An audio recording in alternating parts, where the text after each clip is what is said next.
Welcome back, ladies and gentlemen. Welcome back. Okay, so here we go. Camden, I don't know if you heard this in the news the other day, which was really goes to show the snowflake society we live in. And I couldn't believe it. Now, what it was, Camden and Islington United football team, they pulled out of a cup final after finding out the name of the opponents they were playing. I heard the name. Yeah, I saw it. I found it funny, but it was hilarious. It was right? Yeah. And they pulled out of a cup final because they found out the names of the opponent. The name of the team of the opponent was called Munter Hunters. Into the mic, please, Hunter. Yeah. FC, like Munter Hunter FC. Munter Hunter FC. So they pulled it out because they were offended. Fuck them. I'm like, are we really coming to this type of society? Do you think that's funny? You know, it's some no-name weirdo league, whatever it is. They call themselves whatever they want to call themselves. Them dudes picked that name, right?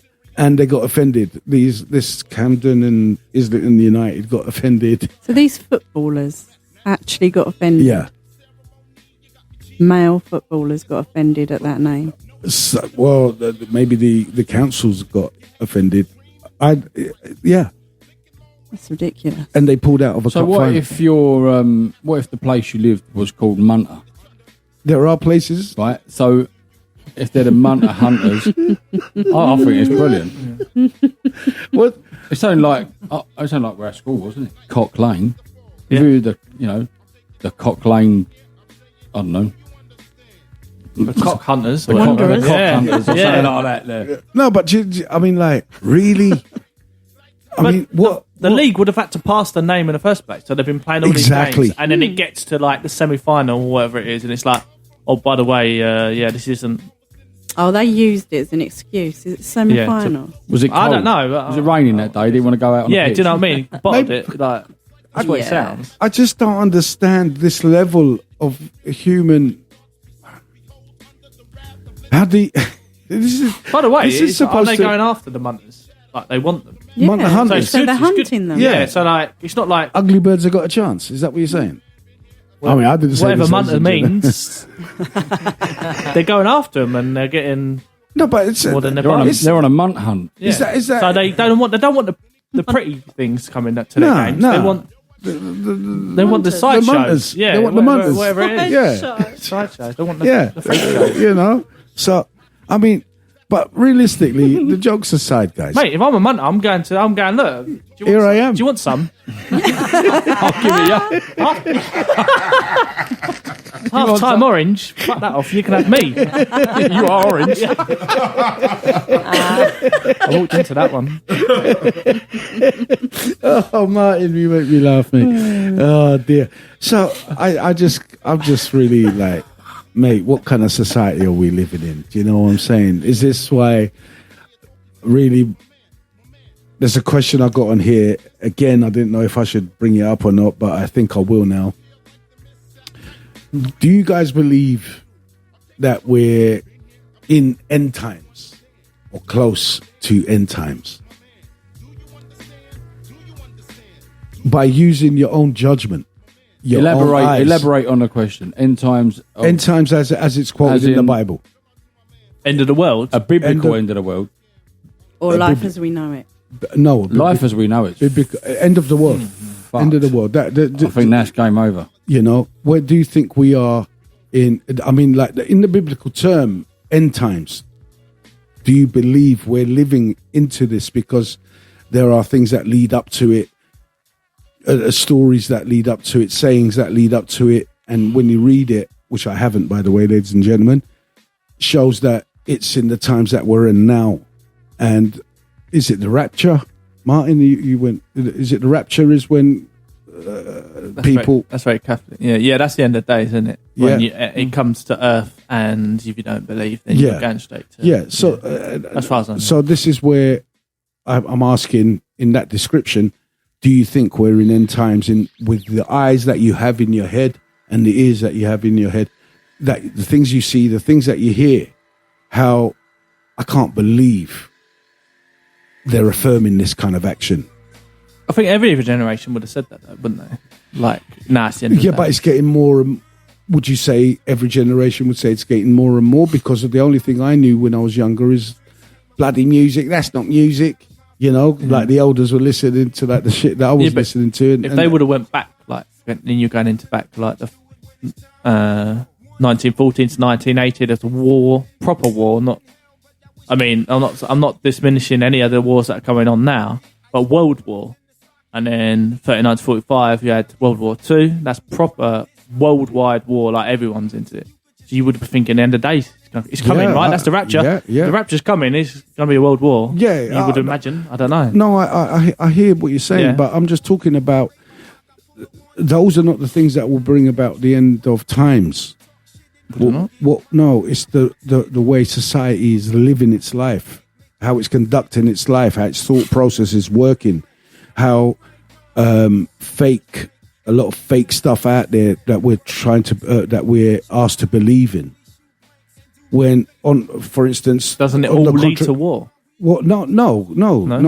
It's because what end of days is being judged as well. So it's like if we're like a zoo, if we were a zoo, you know, on this planet, and we're being looked at from outside, and they might find this is not the way this society should be going with its ideology of today. What they think is freedom is actually neglect. It's actually manipulation. Well, if you look back just in our lifetime, right, when we were kids, it's night and day difference to what the kids are doing now, right? It's what we were doing when we were kids, right? I think we was free, right? We was free to live our lives and do what we want to do. No one's free no more. No, there's no freedom. No, I mean look at. But, all right, Rob, I'm going to ask you this, Susie. Everybody, please be on it, right? And you being a psychologist and whatnot, you must have certain access. You know, a therapist. You know, you must have access to certain figures.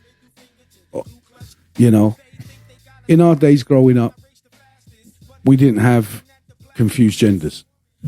In our days growing up, we didn't have the amount of suicides we have now.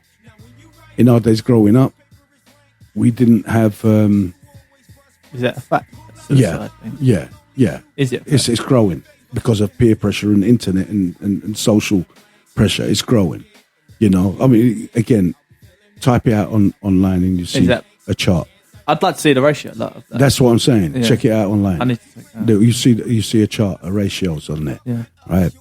Comparing it from the 70s to the 2000s. Mental illnesses. I didn't see a lot of that in kids. Allergies. I didn't see a lot of that in kids. I mean, you lot, please correct me if I'm wrong. No, you're right. Yeah.